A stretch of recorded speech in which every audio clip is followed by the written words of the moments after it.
Pusat Data Nasional kemarin baru aja kena ransomware dan data kita pastinya dalam bahaya. Lantas, inti permasalahannya apa sih? Nah, intinya tidak ada backup dan sangat terpusat atau yang kita kenal centralized. Kalau kita menggunakan sistem dari blockchain yang desentral, mungkin kejadian seperti ini akan berkurang sangat signifikan. Sayangnya, pemerintah belum bergerak ke arah sana untuk perihal keamanan data warganya. Tapi kalau kita ngomongin tentang perkembangan blockchain di Indonesia dan Asia Tenggara, pertumbuhannya sangatlah signifikan. Maka dari itu lahirlah Project Mandala Chain yang dimana akan fokus terhadap menyelesaikan masalah dari institusi dan juga dari sisi retail. Nah, kali ini kita akan share info alpha mengenai ekosistem dari Mandala Chain dan lebih mengenal apa itu Mandala Chain serta bagaimana cara berkontribusi di proyek ini. Oke, let's go!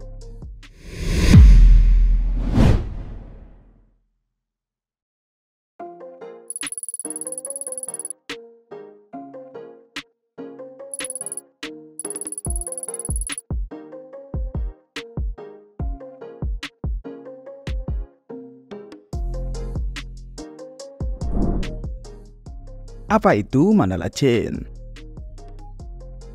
Nah, buat kalian yang belum pernah dengar tentang Mandala Chain, kalian bisa coba lihat sekilas video kita yang pernah kita bahas ya tentang project Mandala Chain. Waktu itu kita bahas Mandala Chain karena udah ada progres perkembangan dari proyeknya. Tapi dari video ini kita akan coba deh bahas tentang Mandala Chain dari sudut pandang yang lebih mendalam, terutama dari sisi progres proyeknya dan juga ekosistemnya.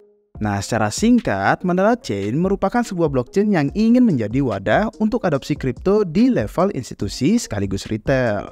Mandala tumbuh dengan banyak koneksi dengan bisnis retail maupun dengan pemerintah, makanya mereka itu pede kalau mereka bisa sukses dengan tujuan adopsi dua arah yaitu retail dan juga institusi. Ini adalah tugas yang cukup berat, karena pada umumnya sebuah blockchain itu akan fokus ke satu arah saja, antara retail ataupun institusi. Jadi bakal menarik nih buat kalian yang ingin melihat mereka apakah sanggup atau enggak nantinya.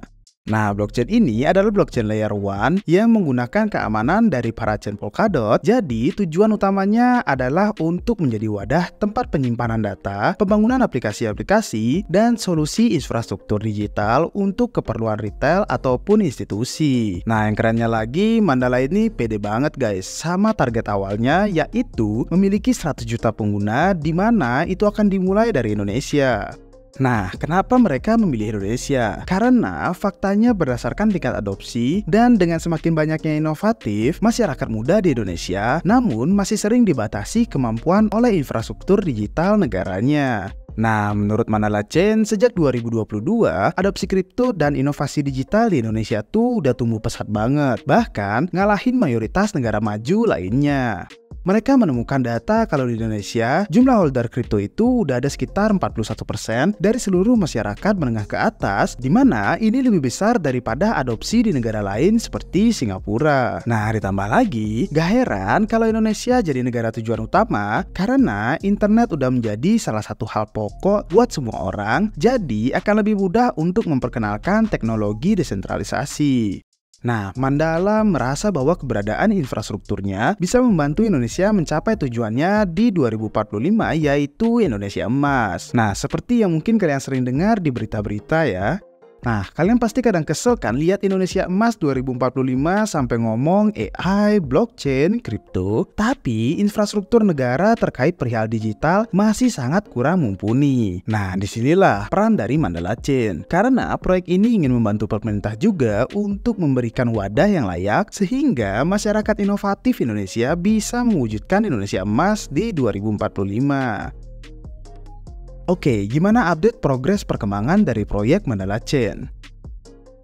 Nah, semua ini terlihat ambisius ya, tapi mereka punya rencana yang baik untuk mewujudkan semuanya. Dari sisi tim sendiri, mereka udah punya dua tim yang terpecah untuk mendorong adopsi retail dan adopsi pemerintah yang dimana itu didukung oleh dua individu yang berbeda. Nah, kalau kalian penasaran siapa mereka, nanti hadir ya guys di acara Coinvest Asia di mana Mandala Chain bakal jadi sponsor besar acara tersebut. Nah, jangan lupa juga kalau kalian ingin beli tiketnya dan dapetin diskon 10%, kalian bisa gunakan kode dari Republik Rupiah CA24 Republik Rupiah.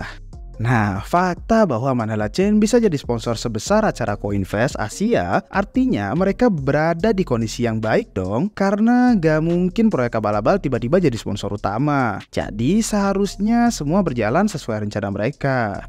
Oke, salah satu bukti nyata mereka berjalan sesuai rencananya adalah mereka udah masuk ke Parachain karena udah menang lelang Parachain, yaitu itu adalah cara untuk masuk ke ekosistem Polkadot dan membangun di atas jaringannya. Mandala Chain berhasil mencapai peringkat pertama dalam jumlah pengguna di 2024 hingga saat ini dibandingkan dengan ekosistem Polkadot lainnya. Nah, ditambah dengan keberhasilannya mendapatkan dana sebesar 1,2 juta dolar dari para pengguna ekosistem DOT melalui crowdfunding. Crowdfunding ini nyambung sama mekanisme lelang Parachain di Polkadot tadi, di mana anggota komunitas sebuah proyek bisa ikut membantu demi mendapatkan imbalan. Nah, dalam konteks Polkadot, mekanisme ini namanya crowdloan. Dan dalam crowdloan Mandala, para pendukung akhirnya diberikan imbalan token KPG atau Kepeng, token resmi dari Mandala Chain yang terinspirasi dari nama alat tukar pada zaman tradisional di Jawa dan di Bali. Sekarang mereka lagi mengurus pertumbuhan ekosistem dan adopsi proyeknya, jadi pas sudah launch nanti jadi lebih siap. Nah, kalian inget nggak? Tadi di awal kita ngomongin mereka mau punya 100 juta pengguna. Nah, di tahap awalnya itu mereka mau mulai dengan 10 juta dulu.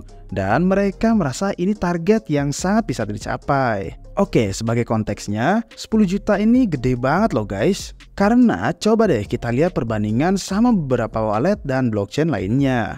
Bitcoin aja yang paling besar itu punya 25 juta pengguna aktif per bulannya. Jadi target 10 juta itu signifikan. Tapi Mandala pede ini semua bisa tercapai. Nah, kalau kita melihat dari MetaMask, wallet paling besar di dunia kripto punya sekitar 30 juta pengguna aktif per bulannya. Jadi konteksnya, kalau berhasil dapat 10 juta pengguna, itu adalah sepertiga dari MetaMask. Adopsi 10 juta wallet per bulannya juga bisa mendorong adopsi untuk Polkadot yang dimana hanya punya 300.000 pengguna aktif per bulan. Jadi kemungkinan besar Mandala Chain didukung oleh Polkadot. Nah, alasan target ini ada karena mereka mau kerjasama dengan pengelola domain .id, di mana itu adalah pengelola domain terbesar di Indonesia yaitu Pandi atau pengelola nama domain internet Indonesia. Nah, yang perlu kalian ketahui bahwa Pandi sendiri adalah pengelola domain mayoritas aplikasi pemerintah Indonesia. Karena Pandi ini emang dibangun sama pemerintah Indonesia pada tahun 2006 silam lalu. Jadi banyak integrasi yang bisa dilakukan. Contohnya Mandala Chain jadi tempat hosting dan Pandi jadi penyedia domain. Ujung-ujungnya adopsi 10 juta pengguna kalau dibantu pemerintah, kemungkinan besar ini bisa tercapai.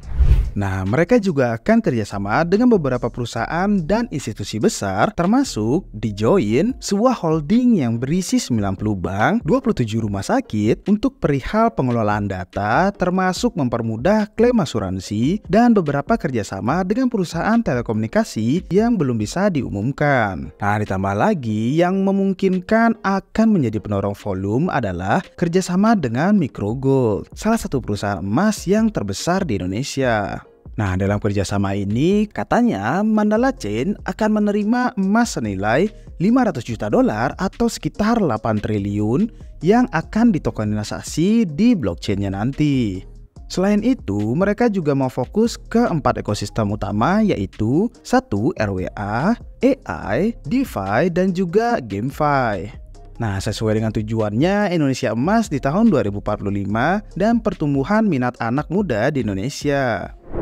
Oke, secara menyeluruh kalian bisa menilai proyek ini bagaimana ya guys? Jadi sangat disayangkan kalau kalian kelewatan menjadi early community di komunitasnya karena semuanya itu gratis. Nah, sekarang komunitasnya masih baru banget, bahkan belum mencapai puluhan ribu, jadi masih ada kesempatan buat jadi early contributor dengan banyaknya info loker alias lowongan kerja buat kalian bisa bantu-bantu di Mandala Chain. Nah, ditambah lagi buat kalian yang udah punya NFT heritage dari Republic DAO, kalian bakal dapat role khusus di Discord Mandala. Jadi sangat disayangkan kalau kalian tidak memanfaatkan hal itu. Di komunitasnya juga bakal banyak info-info terkait campaign dan juga quest yang sedang berlangsung, jadi kalian bisa join di Discord-nya sekarang juga.